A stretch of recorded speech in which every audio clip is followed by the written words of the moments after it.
Mon mari a appelé et a annoncé le divorce. Il a dit que je ne pouvais parler qu'à son avocate. Je suis allé rencontrer son avocate en personne. Quand j'ai dit « oui, je suis l'épouse », l'avocate a laissé tomber son stylo, appelé la police, ne partez pas. Mon mari depuis 11 ans m'a appelé un jeudi après-midi, alors que je remuais son ragoût préféré, et a mis fin à notre mariage en 37 secondes chrono. Il ne s'est même pas arrêté quand j'ai laissé tomber le téléphone dans la sauce. J'aimerais plaisanter à propos de la sauce, mais ce n'est pas le cas. Ce téléphone a atterri pile dans la marmite, et je suis resté là, à le regarder couler comme si c'était une sorte de métaphore de tout mon mariage. Ce qui, avec le recul, était absolument le cas. Je m'appelle Aurora. Aurora Howell. J'avais 33 ans, debout dans ma cuisine à Naperville, dans l'Illinois, regardant mon smartphone se noyer dans un bouillon de bœuf, tandis que la voix de mon mari résonnait dans ma tête. Froide, professionnelle, comme s'il résiliait un abonnement, et non un mariage. Il a dit qu'il avait demandé le divorce. Il a dit que j'aurais des nouvelles de son avocat. Il a dit que je ne devais pas le contacter directement. Tout passerait par l'avocat désormais. Et puis, il a raccroché. 37 secondes. J'ai compté plus tard, en vérifiant le journal d'appel. 11 ans de mariage réduit à 37 secondes et un ragoût fichu. Le ragoût, soit dit en passant, avait plus de loyauté que Wesley n'en a jamais eu. Au moins, lui, il est resté jusqu'à ce qu'il brûle. J'ai essayé de le rappeler, directement sur la messagerie vocale. J'ai envoyé un texto, rien. Un autre texto, rien. Je suis resté debout dans cette cuisine pendant près d'une heure, le téléphone dégoulinant sur le comptoir, le ragoût fumant sur la cuisinière, essayant de comprendre ce qui venait de se passer.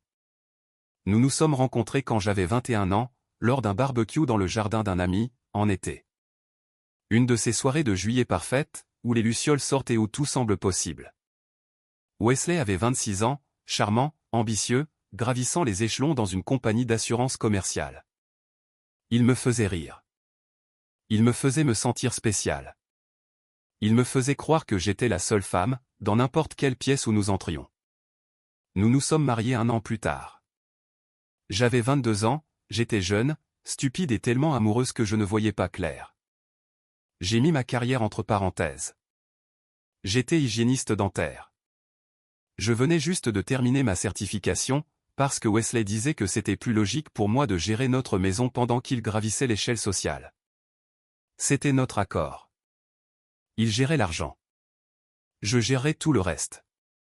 Pendant 11 ans, j'ai pensé que cet accord fonctionnait. Maintenant, je réalise que j'étais juste la dernière à savoir que ce n'était pas le cas. Avec le recul, les signes étaient là. Ils sont toujours là, n'est-ce pas? On ne veut simplement pas les voir. Ses voyages d'affaires avaient doublé au cours des 2 dernières années. Il avait un nouveau mot de passe sur son téléphone pour la sécurité du travail, disait-il. Il a soudainement eu besoin d'un abonnement à la salle de sport à 6 heures du matin. Ordre du médecin, disait-il. Et je croyais chaque excuse, parce que pourquoi ne l'aurais-je pas fait? C'était mon mari. Je lui faisais confiance. C'était ma première erreur. Lui faire confiance pour tout, et ne rien vérifier. Mes mains tremblaient quand j'ai appelé Sandy. Sandy est ma meilleure amie depuis le lycée. Le genre d'ami qui conduira 40 minutes à 22 heures, juste parce que vous avez l'air bizarre au téléphone. Elle a décroché à la 2e sonnerie. Je lui ai tout dit. L'appel, les 37 secondes, la sauce. La première réaction de Sandy a été exactement ce que j'avais besoin d'entendre. Elle a traité Wesley de lâche, incapable de mettre fin à son mariage face à face. Elle a dit, les vrais hommes ne divorcent pas de leurs femmes par téléphone pendant que les dites femmes préparent le dîner. Elle a dit beaucoup d'autres choses que je ne devrais probablement pas répéter, mais elles m'ont toutes fait me sentir un peu mieux. Ensuite, elle est devenue pragmatique. C'est tout Sandy. Elle vous laisse pleurer pendant exactement 5 minutes, puis elle vous tend un mouchoir et vous dit quoi faire ensuite. Elle m'a dit de ne pas rester assise à attendre qu'un avocat me contacte. Elle a dit que j'avais parfaitement le droit de savoir ce qui se passait avec mon propre divorce. Elle a dit que je devais aller voir ce cabinet d'avocats moi-même et les regarder dans les yeux. Alors, je suis allé chercher des informations. Wesley gardait toujours son bureau à la maison verrouillé. confidentialité des clients, disait-il. Mais ce n'était pas une serrure compliquée, juste un petit truc de tiroir de bureau. J'ai trouvé un tournevis et je l'ai ouvert en 30 secondes environ. Ironique, vraiment. 37 secondes pour mettre fin au mariage. 30 secondes pour commencer à découvrir la vérité. À l'intérieur, j'ai trouvé de la paperasse. Beaucoup de paperasse.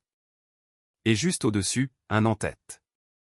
Landry & Associates Family Law, une adresse dans le centre-ville de Chicago. Je l'ai noté. J'allais m'y rendre dès la première heure lundi matin. Ce soir-là, juste au moment où je pensais que la journée ne pouvait pas être pire, mon téléphone a sonné à nouveau. Cette fois, c'était Marlène. Marlène Farao, ma belle-mère, la femme qui avait passé 11 ans à me faire sentir que je n'étais pas tout à fait assez bien pour son précieux fils. J'ai répondu, m'attendant peut-être à une once de sympathie. Peut-être qu'elle ne savait pas encore. Peut-être qu'elle serait choquée.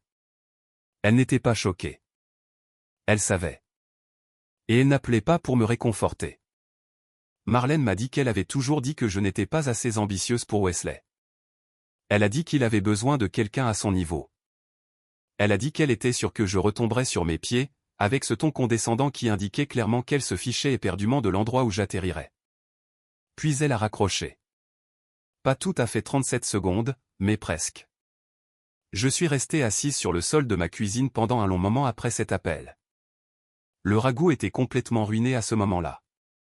Le téléphone avait cessé de fonctionner et quelque chose en moi avait changé. Je n'ai pas pleuré.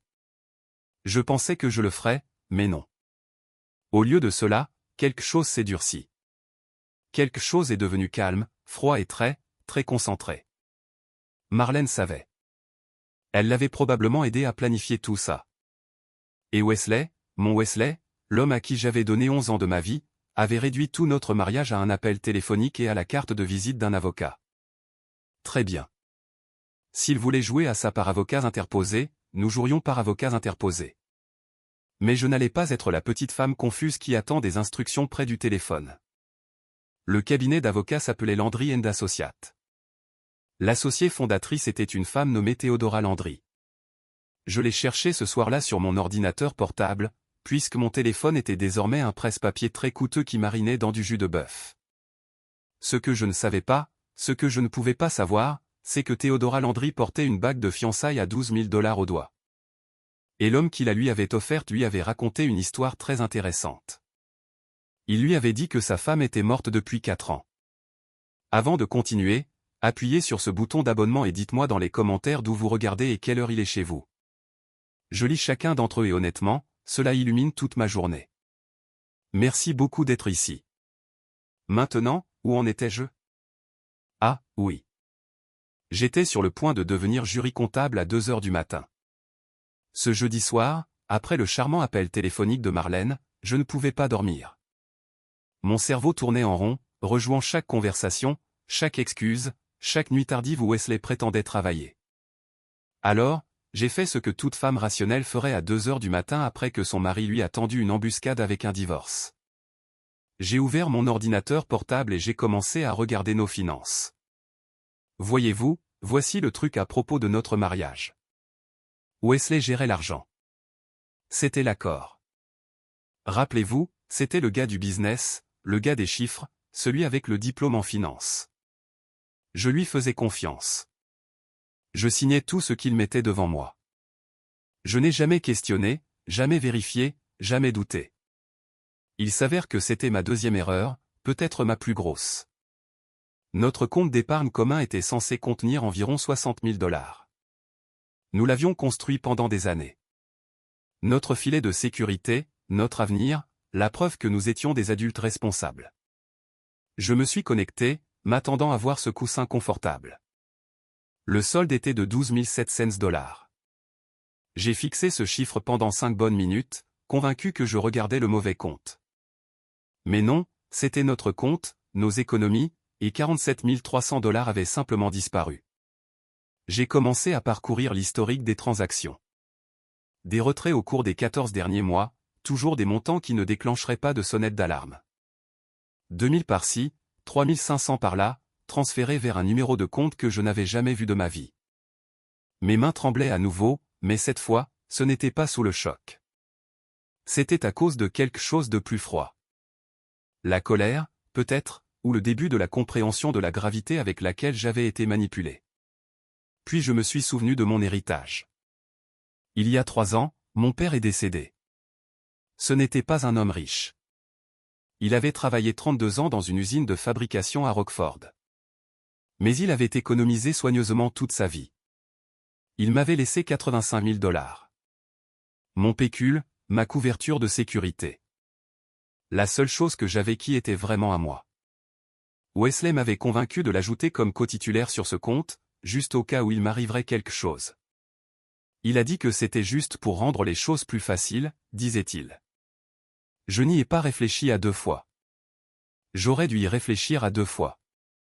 Je me suis connecté à ce compte avec le cœur battant si fort que je pouvais le sentir dans ma gorge. Le compte d'héritage qui était censé contenir 85 000 $. Solde, 2 847 $. 82 000 $ disparus. J'ai vraiment ri à voix haute. Pas parce que c'était drôle. Rien de tout cela n'était drôle, mais parce que l'alternative était de hurler, et je ne voulais pas réveiller les voisins. Mon mari avait volé 82 000 $ sur l'héritage de mon père décédé. Il l'avait vidé lentement, soigneusement, au cours des 2 dernières années et demie, pendant que je souriais, que je faisais son ragoût et que je croyais à chaque mensonge qui sortait de sa bouche. Mais voici le truc quand on est marié à quelqu'un qui pense que vous êtes nul en finance. Ils deviennent négligents. Ils supposent que vous ne regarderez jamais. Ils ne prennent pas la peine de cacher les preuves, parce qu'ils sont tellement convaincus que vous n'irez pas chercher. Wesley avait laissé une trace écrite large comme une autoroute.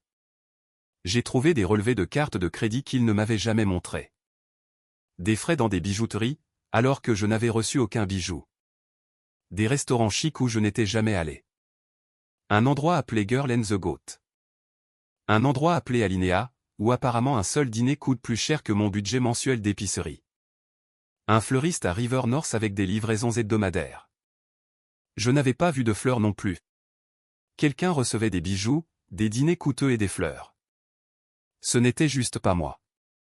Ensuite, j'ai trouvé l'appartement. Enfoui dans une pile de papier, il y avait un bail. Un appartement dans le quartier de West Loop à Chicago. 2 400 $ par mois, signé il y a 12 mois. Je n'avais aucune idée que cet appartement existait. Wesley ne l'avait jamais mentionné. Et pourtant, il était là, à son nom, payé avec de l'argent qui aurait dû être le nôtre. Je me suis adossé à ma chaise et j'ai fait le calcul sur un morceau de papier, parce que j'avais besoin de voir les chiffres écrits pour y croire. Volé sur l'épargne commune, 47 300 $.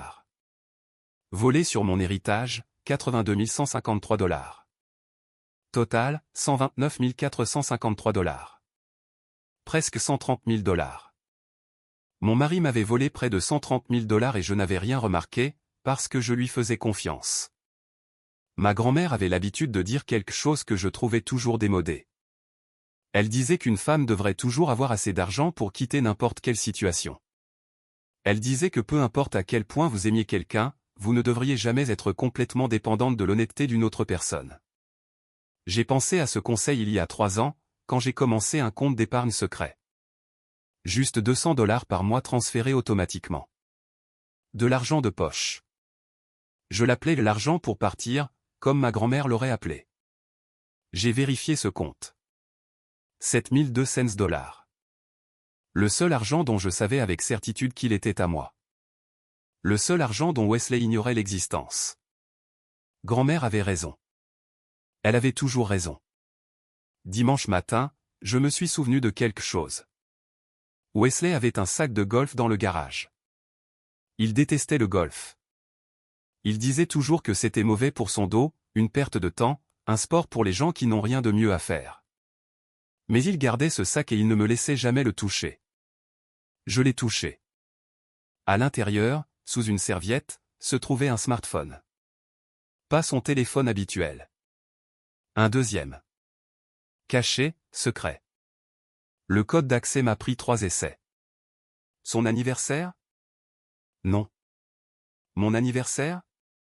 Non. L'anniversaire de sa mère? Oui. Bien sûr. L'influence de Marlène s'étendait même jusqu'à son téléphone de liaison. Les messages étaient adressés à quelqu'un enregistré seulement sous une seule lettre. Je les ai tous lus. Des messages romantiques, des messages de planification, des messages sur l'avenir. Quand le divorce sera prononcé, nous pourrons enfin être ensemble ouvertement. Notre mariage va être parfait. J'ai hâte de commencer notre vraie vie avec toi. Notre mariage. Il planifiait un autre mariage tout en étant encore marié avec moi. J'ai appelé Sandy, je lui ai tout montré. Les relevés bancaires, le bail de l'appartement, le téléphone, les messages. Sandy a regardé ma feuille de calcul de l'argent volé, a regardé les messages d'amour sur le téléphone secret, et a dit quelque chose qui m'a fait rire pour la première fois depuis jeudi. Elle a dit, mon mari n'était pas juste un tricheur. C'était un tricheur avec un business plan complet. Elle n'avait pas tort. Lundi matin, j'ai mis mon meilleur blazer, le bleu marine que je portais aux funérailles de mon père. Celui qui me donne l'impression de pouvoir tout gérer. Je me suis maquillé soigneusement, je me suis coiffé, je me suis regardé dans le miroir. Je n'allais pas dans ce cabinet d'avocat pour mendier. Je n'allais pas pleurer, ou supplier, ou demander des explications. J'allais regarder dans les yeux la femme qui aidait à détruire ma vie. Je n'avais aucune idée que j'étais sur le point de rencontrer l'autre victime. Les bureaux de Landry & Associates se trouvaient au 14e étage d'une tour de verre et d'acier dans le centre-ville de Chicago. Le genre d'immeuble où tout est poli, cher, et conçu pour vous faire sentir petit. Je ne me sentais pas petite. Je me sentais furieuse. Mais je gardais cette fureur bien enfermée, enfouie sous mon blazer de funérailles et mon maquillage soigné. Je n'allais pas être l'épouse hystérique. J'allais être calme, professionnelle et totalement en contrôle. Du moins, c'était le plan. Le trajet en ascenseur m'a semblé durer une éternité. J'ai vérifié mon reflet dans les portes-miroirs. Toujours composé, toujours impeccable. Bien. J'allais avoir besoin de chaque once de sang-froid que j'avais. La zone de réception était exactement ce à quoi on s'attendrait de la part d'un cabinet d'avocats spécialisé en droit de la famille chic. Lumière douce, œuvre d'art de bon goût, fauteuil confortable qui coûtait probablement plus cher que ma voiture.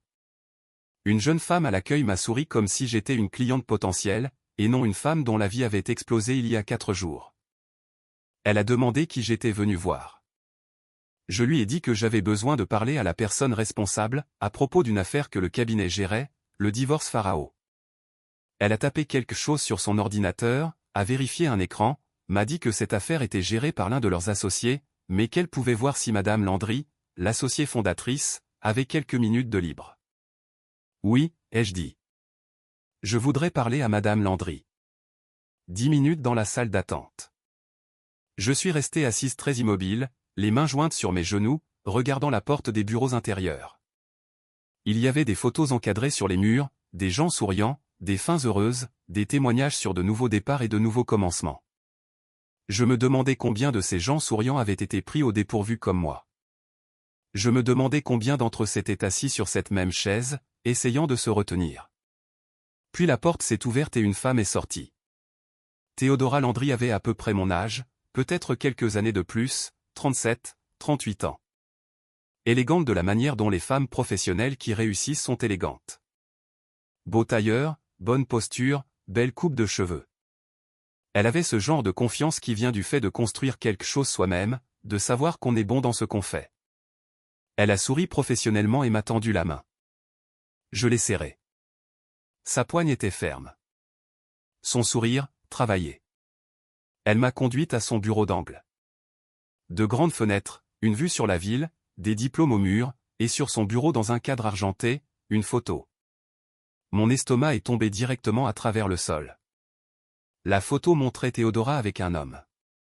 Ils étaient à une sorte d'événement, un gala peut-être, ou un dîner chic. Elle lui souriait, et il avait son bras autour de sa taille, de cette manière possessive qu'ont les hommes quand ils veulent que tout le monde sache que cette femme est la leur. L'homme était Wesley, mon mari. Je me suis assise sur la chaise en face de son bureau, gardant mon visage complètement neutre, même si mon cœur battait la chamade contre mes côtes. Ne réagis pas. Ne montre rien. Pas encore. Théodora disait quelque chose sur le fait qu'elle comprenait que cela devait être une période difficile. Elle a mentionné qu'elle ne gérait pas personnellement mon cas. Un de ses associés gérait la paperasse, mais elle était heureuse de répondre à toutes les questions générales que je pourrais avoir. J'ai observé son visage attentivement pendant que je parlais. Je lui ai dit que le nom de mon mari était Wesley Farao. Wesley Garrett Farao. Rien.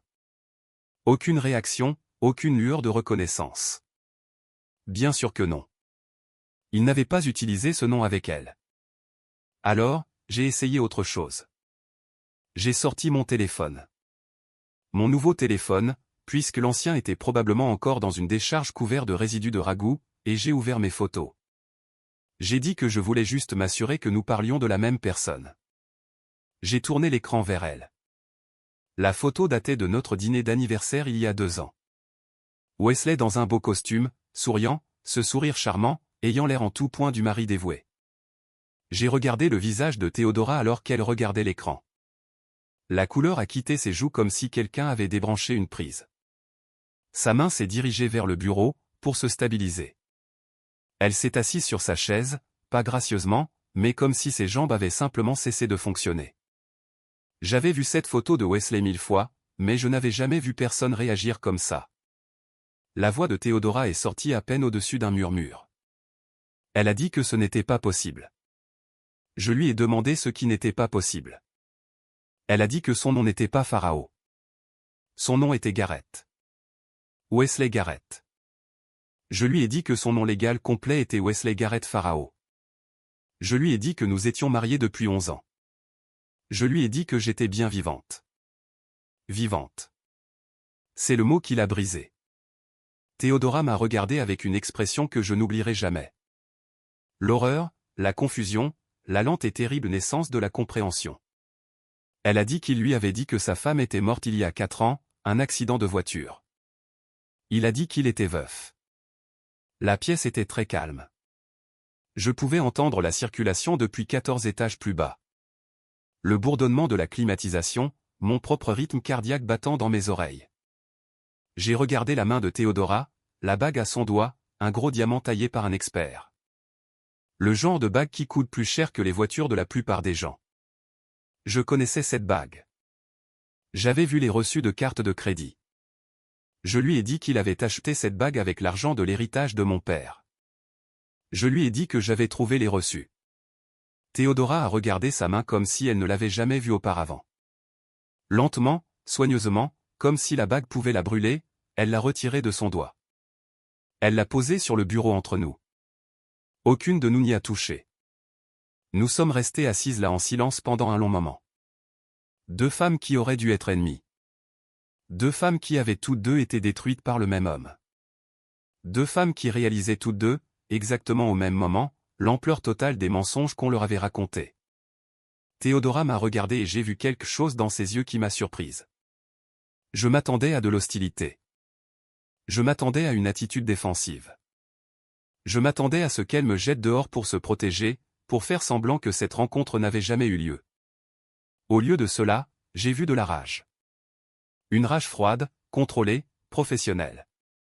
Elle m'a regardé comme si elle voyait un fantôme, ce que j'étais, je suppose, le fantôme de la femme qui était censée rester morte. Elle m'a dit qu'elle avait besoin de temps pour traiter cela, pour vérifier ce que je lui disais. J'ai compris. Je lui ai dit que j'avais de la documentation, des relevés bancaires, tout. J'ai noté mon numéro de téléphone et je l'ai fait glisser sur le bureau. À la porte, je me suis retourné. Je lui ai dit que je n'étais pas son ennemi. Je lui ai dit que je pensais que nous avions le même ennemi. Puis je suis parti. 2 jours ont passé. 2 longs jours où je ne savais pas si Théodora ferait semblant que notre rencontre n'avait jamais eu lieu. 2 jours où je me suis demandé si elle préviendrait Wesley, si elle le choisirait plutôt que la vérité, si elle protégerait son cabinet et sa réputation à mes dépens. Je n'aurais pas dû douter d'elle. Mercredi soir, mon téléphone a vibré. Numéro inconnu. La voix de Théodora était différente de la douceur professionnelle que j'avais entendue dans son bureau. Plus tranchante, plus en colère. Elle m'a dit que nous devions nous rencontrer, pas à son bureau. Elle a dit qu'elle avait trouvé quelque chose, et ensuite elle a dit quelque chose qui m'a fait m'asseoir sur mon lit et serrer le téléphone si fort que mes articulations sont devenues blanches. Elle a dit que j'allais vouloir m'asseoir quand j'entendrais ce qu'elle avait découvert. Nous nous sommes rencontrés dans un café à Oak Park, un terrain neutre, un endroit où aucune de nous ne croiserait quelqu'un que nous connaissions. Théodora était déjà là quand je suis arrivé, assise dans un box au fond, avec une tasse de café qu'elle n'avait pas touchée. Elle avait l'air différente de la professionnelle soignée que j'avais rencontrée dans son bureau. Pas de tailleur aujourd'hui, juste un jean et un pull, des cernes sous les yeux. Elle avait l'air d'une femme qui n'avait pas dormi depuis 2 jours. Ça faisait 2. Je me suis glissé dans le box en face d'elle. Nous sommes restés assis en silence un instant. 2 inconnus qui avaient soudainement la chose la plus intime en commun. Nous avions toutes 2 été détruites par le même homme. J'avais apporté mon dossier, toutes les preuves que j'avais rassemblées, les relevés bancaires, les relevés de carte de crédit, le bail de l'appartement, les captures d'écran de son téléphone secret, tout organisé, étiqueté, documenté. Sandy m'avait aidé à le constituer. Elle a dit, si je devais réduire la vie de mon mari en cendres, je devais le faire avec la paperasse adéquate. Sandy a un sens de l'humour noir. Je commençais à l'apprécier. Théodora avait son propre dossier, plus épais que le mien. Elle a commencé à parler et j'ai appris à quel point la tromperie de Wesley était profonde. Au cours des 2 derniers jours, elle avait mené sa propre enquête. Elle avait sorti des dossiers de son cabinet, passé des appels, posé des questions. Ce qu'elle a trouvé m'a retourné l'estomac. Wesley avait spécifiquement demandé qu'un associé junior gère son dépôt de divorce, pas Théodora. Il avait insisté pour quelqu'un d'autre, quelqu'un de discret, disait-il, quelqu'un qui ne poserait pas trop de questions. Il a dit à l'associé que c'était un divorce simple et non contesté, une séparation à l'amiable. Sa femme voulait juste sortir de là tranquillement. Sa femme, moi, la femme qu'il avait dit à Théodora être morte. Théodora n'avait jamais vu la paperasse, n'avait jamais su que le nom Pharaon était lié à son cabinet. Wesley l'avait gardé complètement à l'écart de son stratagème juridique, et elle n'avait jamais pensé à regarder, parce que pourquoi l'aurait-elle fait? Elle lui faisait confiance, tout comme moi. Puis elle m'a parlé des questions hypothétiques. Au cours des 2 années où ils avaient été ensemble, Wesley lui posait parfois des questions juridiques, des questions décontractées formulées comme des hypothèses. Juste curieux, disait-il, lié au travail, prétendait-il. Hypothétiquement, comment quelqu'un protégerait-il ses actifs lors d'une procédure de divorce? Hypothétiquement, des fonds pourraient-ils être transférés vers des comptes qu'un conjoint ne connaît pas? Hypothétiquement, quelle est la meilleure juridiction pour déposer une demande si l'on veut des conditions favorables? Théodora pensait qu'il demandait pour ses clients. Il travaillait dans l'assurance. Il traitait parfois des problèmes juridiques. Elle n'avait jamais imaginé qu'il demandait pour lui-même. Elle n'avait jamais imaginé qu'il utilisait son expertise pour planifier comment voler sa propre femme. Elle lui a donné des réponses. Des conseils juridiques d'experts détaillés. Elle l'a aidé à planifier le vol de mon héritage sans savoir qu'elle le faisait. Quand elle m'a dit ça, sa voix s'est brisée juste un peu, juste un instant. Puis elle s'est ressaisie. Mais j'ai vu la culpabilité dans ses yeux, l'horreur de réaliser qu'elle avait été une arme utilisée contre moi. Je lui ai dit que ce n'était pas sa faute. On lui a menti, tout comme on m'a menti. Elle a secoué la tête. A dit que ça n'avait pas d'importance. A dit qu'elle aurait dû le voir. A dit qu'elle était censée être assez intelligente pour repérer un escroc. Je comprenais ce sentiment. Je me répétais la même chose depuis des jours. Nous avons étalé nos documents sur la table entre nous, en gardant nos voix basses. 2 femmes comparant leurs notes sur l'homme qui les avait trahies toutes les 2. Wesley a dit à Théodora que son nom était Wesley Garrett, a dit que Garrett était son nom de famille. Elle n'avait jamais vu son permis de conduire de près. Ils gardaient des finances séparées, ne vivaient pas encore ensemble. Couple professionnel, disait-elle. Indépendant, moderne.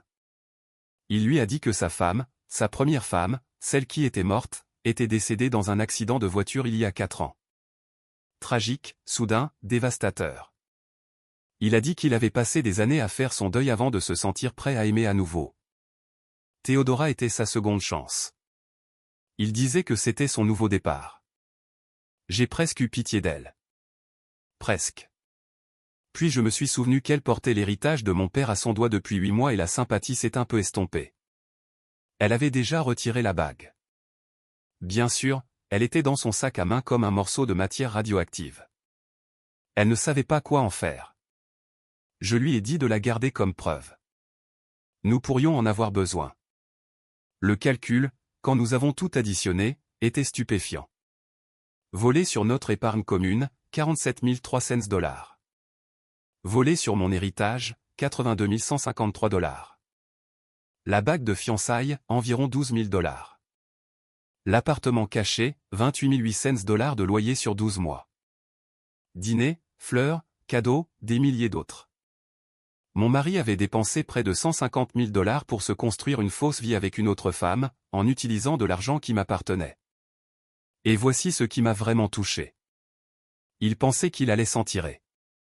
Il était si confiant, si arrogant, si certain que je ne regarderais jamais, ne questionnerais jamais, ne riposterais jamais. Il pensait qu'il pouvait demander le divorce, prendre la moitié de ce qu'il restait, épouser Théodora, et naviguer vers le coucher du soleil avec mon argent finançant sa nouvelle vie. L'audace. L'audace pure et simple a coupé le souffle. Théodora a dit que nous devions être intelligentes à ce sujet. Les réactions émotionnelles ne nous aideraient pas. Nous avions besoin d'un plan. Un plan légal, documenté, en béton, qui détruirait Wesley Farao sans lui laisser aucune place pour s'échapper. Elle ne pouvait pas me représenter. Conflit d'intérêts évident, mais elle connaissait des gens bien, des gens affûtés. Je lui ai dit que mon amie Sandy avait déjà recommandé quelqu'un, un avocat spécialisé en divorce nommé Douglas Finch. Sa cousine l'avait utilisé dans une méchante bataille pour la garde et avait dit que c'était un pitbull dans un beau costume. Théodora a hoché la tête. A dit qu'elle avait entendu parler de lui, a dit qu'il était exactement ce dont j'avais besoin.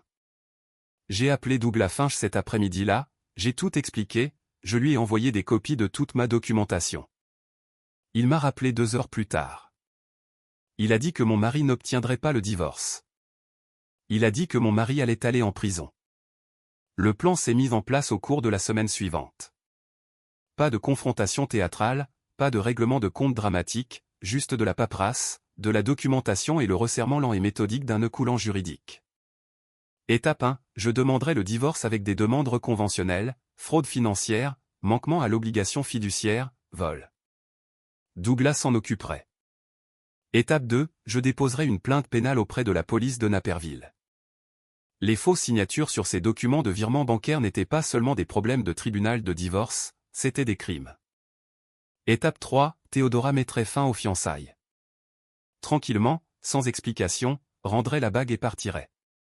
Ne pas lui mettre la puce à l'oreille. Ne pas lui laisser le temps de se préparer. Ne pas lui faire savoir que les murs se refermaient. Étape 4, un tuyau anonyme à l'employeur de Wesley concernant des irrégularités dans les notes de frais. Théodora savait comment faire cela correctement par les bons canaux, d'une manière qui ne pourrait être retracée jusqu'à aucune de nous deux. Laissez son entreprise faire sa propre enquête. Laissez-les trouver leurs propres preuves. Wesley avait passé des années à construire son château de cartes. Nous allions le faire tomber de toutes les directions à la fois. Sandy est venue ce soir-là pour entendre le plan. Quand j'ai fini d'expliquer, elle s'est adossée avec un verre de vin et un regard d'admiration pure. Elle a dit qu'elle avait toujours pensé que l'autre femme serait mon ennemie. Il s'avère, a dit Sandy, que l'autre femme était ma meilleure arme. J'ai passé 11 ans à préparer le ragoût de Wesley, à repasser ses chemises et à soutenir sa carrière. Il était sur le point de découvrir que je savais aussi lire un relevé bancaire et engager un bon avocat. Douglas a déposé les documents un vendredi après-midi. Wesley Farao n'avait aucune idée que sa double vie soigneusement construite était sur le point de s'effondrer. Il n'avait aucune idée que les 2 femmes qu'il avait trahies travaillaient ensemble. Il n'avait aucune idée que chaque mensonge qu'il avait raconté était documenté, catalogué et prêt à être utilisé contre lui. Au moment où il réaliserait qu'il était piégé, il n'y aurait plus de porte pour s'échapper. La belle chose à propos de Wesley Farao était son arrogance. Il était si convaincu de sa propre intelligence, si certain qu'il était plus malin que tout le monde autour de lui, qu'il n'a jamais vu l'avalanche arriver jusqu'à ce qu'elle l'ensevelisse. Ça a commencé 19 jours après ce premier coup de téléphone, un mardi soir. Théodora a rencontré Wesley pour dîner dans son restaurant préféré, un endroit italien haut de gamme à River North, où les serveurs connaissaient son nom et sa commande habituelle. Il pensait que c'était une soirée romantique. Il n'avait aucune idée que c'était une exécution. Elle était calme, froide, distante d'une manière qui le rendait nerveux, bien qu'il ait essayé de ne pas le montrer. Wesley n'aimait pas quand les femmes ne se comportaient pas comme il s'y attendait. Cela faussait ses calculs. À la moitié des entrées, Theodora a fouillé dans son sac à main et a sorti la bague de fiançailles. Elle l'a posée sur la nappe blanche, juste à côté de la corbeille à pain. Elle lui a dit qu'elle avait changé d'avis. Les fiançailles étaient terminées. Le visage de Wesley est passé par environ 6 expressions différentes en 3 secondes. Confusion, incrédulité, colère, peur, et puis parce qu'il était Wesley, il a essayé de jouer de son charme. A demandé ce qui n'allait pas, a demandé ce qu'il avait fait, a promis qu'il pouvait arranger ça, quoi que ce soit. Theodora s'est levée, a pris son sac et l'a regardé de haut avec une expression qui aurait pu geler le vin dans son verre. Elle a dit au revoir. Juste ce mot. Puis elle est sortie du restaurant et ne s'est jamais retournée. Wesley l'a appelée 37 fois ce soir-là. Elle n'a pas répondu une seule fois. 37 appels, le même nombre de secondes qu'il avait utilisé pour mettre fin à mon mariage. J'ai apprécié la symétrie. Le lendemain, il a essayé de m'appeler. Mon numéro était bloqué. Il a essayé de m'envoyer un email. Mon email est revenu. Il est même passé en voiture devant notre maison à Naperville, mais je n'y étais pas. Je restais chez Sandy jusqu'à ce que les choses se calment. Wesley Farao avait l'habitude d'avoir le contrôle. Soudainement, il ne pouvait joindre personne, ne pouvait obtenir de réponse, ne pouvait pas comprendre pourquoi sa vie soigneusement gérée lui glissait entre les doigts. C'était le jour 17. Au jour 18, les choses ont empiré. Un huissier de justice a trouvé Wesley à son bureau, juste là à son bureau devant ses collègues, on lui a remis une épaisse enveloppe de documents juridiques. Il s'attendait probablement à des papiers de divorce standard. Ce qu'il a obtenu, c'est une déclaration de guerre, des demandes conventionnelles pour fraude financière, la documentation des transferts non autorisés, des copies de signatures falsifiées, des enregistrements de l'appartement caché, le téléphone secret. La seconde vie dont il pensait que personne ne savait rien. Ses mains tremblaient au moment où il a fini de lire. 3 de ses collègues l'ont vu pâlir. L'un d'eux a demandé s'il allait bien. Il n'a pas répondu. Le jour 20 a apporté le coup suivant. Le patron de Wesley, un vice-président régional nommé Frank Castellano, l'a convoqué dans une salle de conférence. Il y avait eu un tuyau anonyme, a dit Frank. Des inquiétudes concernant des irrégularités dans les notes de frais. La procédure standard exigeait un audit interne. Wesley serait suspendu avec salaire en attendant les résultats de l'enquête. Il devait rassembler ses effets personnels et rentrer chez lui. Wesley a essayé de rester calme, a essayé d'insister sur le fait que c'était un malentendu, une erreur, probablement juste une erreur administrative quelque part. Frank a hoché la tête poliment et a demandé à la sécurité de l'escorter jusqu'à l'ascenseur. L'audit a pris 9 jours. 9 jours où Wesley est resté assis dans son appartement caché. Il ne pouvait pas rentrer chez lui à Naperville, ne pouvait pas affronter la maison vide qui n'était plus vraiment la sienne, essayant de comprendre ce qui avait mal tourné. Il ne savait toujours pas que Theodora et moi avions comparé nos notes. Il ne savait toujours pas que nous travaillions ensemble. Il pensait que c'était des problèmes séparés, des catastrophes sans rapport, une série de malchances qui finiraient par tourner. Il avait tort. Jour 29, l'audit était terminé. Ils ont tout trouvé. 34 000 $ de notes de frais frauduleuses au cours des 3 dernières années. Faux dîner client, demande de remboursement kilométrique fabriqué, remboursement pour des voyages d'affaires qu'il n'a jamais fait. Wesley avait écrémé son employeur de la même manière qu'il m'avait écrémé. De petits montants étalés dans le temps, confiant que personne ne regarderait jamais assez attentivement pour le remarquer. Il a été licencié immédiatement, escorté hors du bâtiment pour la 2e fois. Cette fois sans la fiction polie d'une enquête en cours. Son ordinateur a été saisi. Ses dossiers ont été marqués pour examen. Son nom a été ajouté à une base de données industrielle des employés licenciés pour motif valable. 15 ans à gravir les échelons de l'entreprise et Wesley Farao a touché le sol en un seul après-midi. Jour 30. Son ancien employeur a déposé sa propre plainte pénale. 34 000 $ de fraude. Ils voulaient récupérer leur argent et ils voulaient qu'il soit poursuivi. Jour 32. Wesley a reçu un appel téléphonique qui a fait ressembler les autres à des inconvénients mineurs. Agent fédéral, FBI, division des crimes financiers. Les transferts depuis mon compte d'héritage avaient traversé les frontières de l'État. L'argent a transité par un compte dans le Wisconsin avant d'atterrir sur le compte caché de Wesley. Cela en faisait une fraude électronique. La fraude électronique est un crime fédéral. Les crimes fédéraux signifient une prison fédérale. L'agent a dit qu'ils aimeraient que Wesley vienne pour un interrogatoire. Wesley a appelé un avocat. L'avocat lui a dit de se préparer à la possibilité d'une arrestation. Jour 35. Marlène Farao a reçu une lettre. Elle avait co-signé l'une des lignes de crédit de Wesley il y a 3 ans, une formalité, pensait-elle à l'époque. Son fils qui réussissait avait besoin d'un peu d'aide avec ses antécédents de crédit. Et quelle mère n'aiderait pas son garçon en or? Maintenant, les créanciers l'informaient d'une responsabilité potentielle pour fraude. Son nom était attaché à des comptes qui avaient été utilisés pour commettre des crimes. Elle pourrait être appelée comme témoin. Elle pourrait faire face à sa propre exposition juridique. Marlène m'a appelé ce soir-là. La première fois que nous nous parlions depuis son appel téléphonique jubilatoire le soir où Wesley a annoncé le divorce. Sa voix était différente, plus petite, plus vieille. Elle a demandé si c'était vrai ce que Wesley avait fait, ce qu'il avait volé, ce sur quoi il avait menti. J'aurais pu être cruel. J'aurais pu lui rappeler comment elle m'avait dit que je n'étais pas assez bien pour son précieux fils. J'aurais pu lui renvoyer ces mots au visage et prendre plaisir à la regarder s'étouffer avec. Au lieu de cela, je lui ai juste envoyé les preuves. Les relevés bancaires, les enregistrements de transfert, les fausses signatures, les messages de son téléphone secret. J'ai laissé les documents parler d'eux-mêmes. Elle est restée silencieuse pendant un long moment. Puis elle a dit 4 mots que je ne m'attendais jamais à entendre de la part de Marlène Farao. Elle a dit qu'elle s'était trompée sur moi. Elle a dit qu'elle s'était trompée sur lui. Ce n'étaient pas des excuses, mais c'était une reconnaissance. Et venant de Marlène, c'était quelque chose.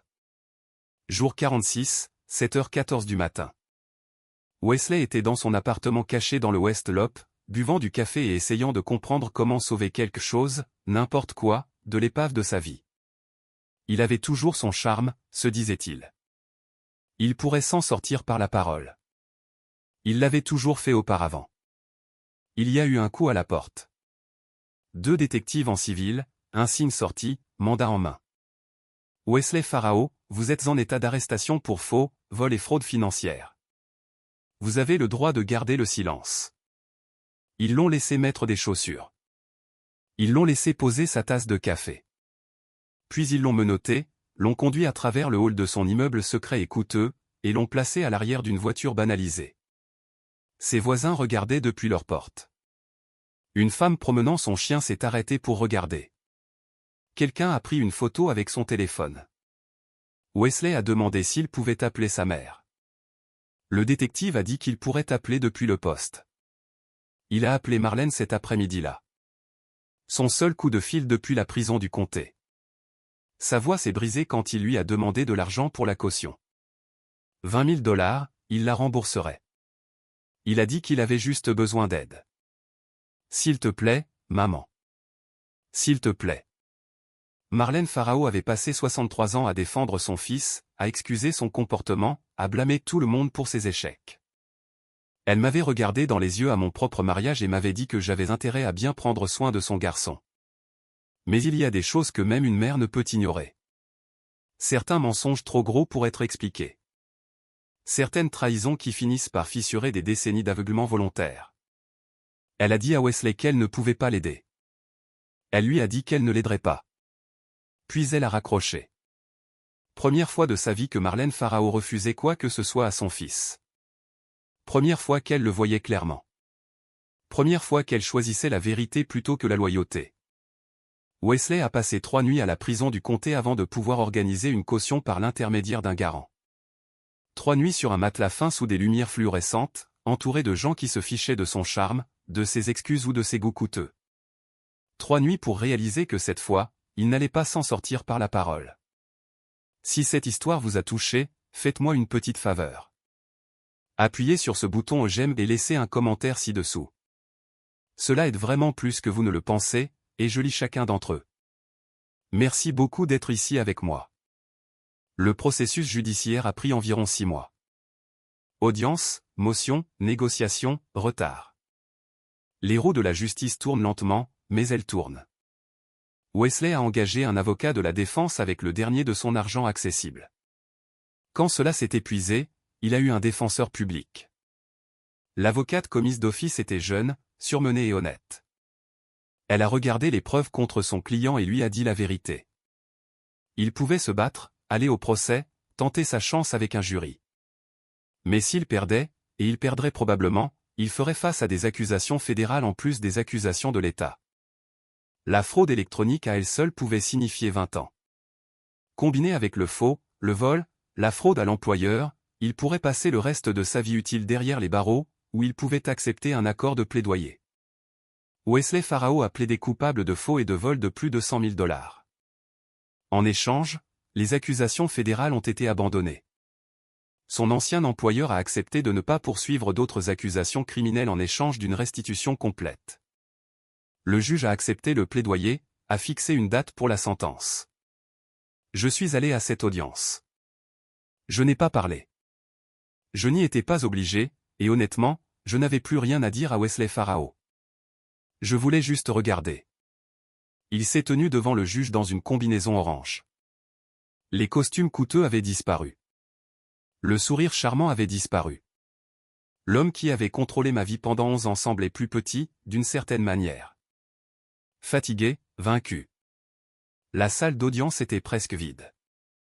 Pas de famille, pas d'amis, pas de supporters, juste Wesley, son avocat commis d'office, le procureur, moi et quelques habitués du palais de justice qui s'ennuyaient. Marlène n'était pas là. Elle m'avait écrit la semaine précédente, une courte lettre, manuscrite, disant qu'elle ne pouvait pas se résoudre à regarder. Elle disait qu'elle avait passé toute sa vie à trouver des excuses pour Wesley et qu'elle avait fini.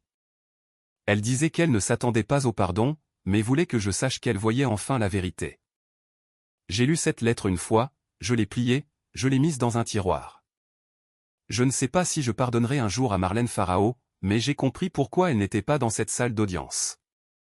Certaines choses sont trop douloureuses à voir, même quand on sait qu'elles sont nécessaires. Le juge a lu les charges, lu les preuves, a demandé à Wesley s'il comprenait les conséquences de son plaidoyer. Wesley a dit « Oui, votre honneur ». Sa voix était à peine audible. La sentence est tombée, 6 ans de prison d'État. Éligible à la libération conditionnelle après 4 ans avec bonne conduite. Restitution complète ordonnée. 129 453 $ pour moi. 34 000 $ pour son ancien employeur. Le marteau est tombé. 2 huissiers se sont avancés. Wesley a jeté un dernier coup d'œil à la salle d'audience, vers moi. Je ne sais pas ce qu'il cherchait. Le pardon? La pitié? Un signe que je me souciais encore de lui? Je ne lui ai rien donné. Il avait déjà assez pris. Ils l'ont emmené par une porte latérale. Et juste comme ça, c'était fini. La saisie des biens a pris quelques semaines de plus. L'appartement caché de Wesley a été vendu. Le produit de la vente allant vers sa restitution. Sa voiture, une Lexus dont il était si fier, a été vendue aux enchères. Ses comptes bancaires ont été gelés et distribués. Chaque cachette secrète, chaque fonds caché, chaque dollar volé a été retrouvé et récupéré. J'ai eu la maison à Naperville. J'ai récupéré mon héritage, ou du moins ce qui a pu être récupéré. J'ai eu une part de sa pension, ce qui n'était pas grand-chose étant donné son licenciement, mais c'était quelque chose. Plus important encore, j'ai eu ma liberté. Théodora Landry est sortie de tout ce pétrin avec sa réputation intacte. Elle avait pleinement coopéré à l'enquête, fourni de la documentation, témoigné sur les questions hypothétiques qui prouvaient la préméditation de Wesley. Le barreau de l'État a examiné son implication et a conclu qu'elle était une victime, pas une complice. Son cabinet a survécu. Sa carrière a survécu. Elle était plus intelligente et plus prudente maintenant, mais elle était toujours debout. Nous avons échangé exactement un message après la sentence. Je lui ai envoyé 2 mots par texto. C'est fini. Elle a répondu avec 2 mots de son côté. Justice rendue. Nous ne sommes jamais devenus amis. Trop d'histoires étranges entre nous pour cela. Mais il y avait un respect, une reconnaissance. Nous avions toutes deux été trompées par le même homme. Et nous avions toutes deux choisi de riposter au lieu de disparaître. Parfois, les gens qui devraient être vos ennemis s'avèrent être vos alliés. La vie est étrange comme ça. Sandy est venue le soir après la sentence. Elle a apporté du vin, de la nourriture thaïlandaise et sa marque particulière d'optimisme agressif. Elle a levé son verre et a porté un toast au nouveau départ, a-t-elle dit. Et au karma qui est réel. J'ai ri. Le premier vrai rire franc que j'avais eu depuis des mois. Ça faisait du bien. C'était comme si quelque chose se desserrait dans ma poitrine. Un poids que je portais et que je déposais enfin. Sandy m'a dit qu'elle avait toujours dit que la meilleure vengeance était de bien vivre. Puis elle a fait une pause et a ajouté qu'obtenir sa pension était aussi une assez bonne vengeance. Les deux marchaient, a-t-elle dit.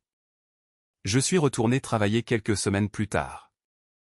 Hygiéniste dentaire, la carrière que j'avais mise entre parenthèses pendant 11 ans pendant que je soutenais l'ascension de Wesley dans l'échelle sociale. Il s'est avéré que ma certification était toujours valide. Il s'est avéré que j'étais toujours bonne dans mon travail. Il s'est avéré que ça m'avait manqué plus que je ne le réalisais. J'ai adopté un chat au refuge. Un chat tigré orange grincheux avec une oreille mâchouillée et une expression permanente de jugement. Sandy a suggéré de l'appeler Justice.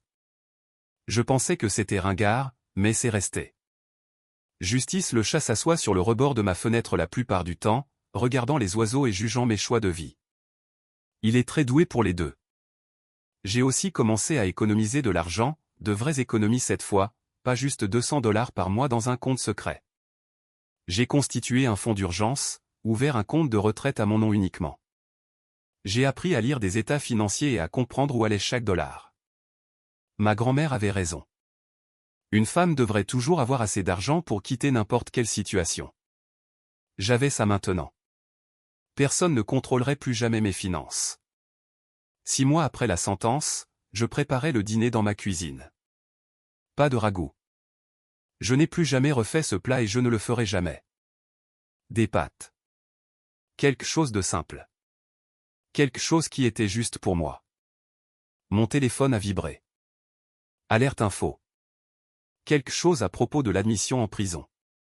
J'ai jeté un coup d'œil au titre. Wesley Farao transféré à l'établissement correctionnel d'État. La peine a officiellement commencé. J'ai éteint mon téléphone, remué mes pattes, nourri le chat. Dehors, par ma fenêtre, le soleil se couchait sur Naperville. Le même quartier où j'avais vécu pendant 11 ans, mais c'était différent maintenant. C'était à moi. Certaines personnes passent toute leur vie à attendre que le karma se manifeste. Elles se demandent si la justice est réelle. Si les mauvaises personnes paient vraiment un jour pour ce qu'elles ont fait. Si l'univers tient une sorte de compte. La dernière fois que j'ai vu Wesley, c'était à cette audience de sentence.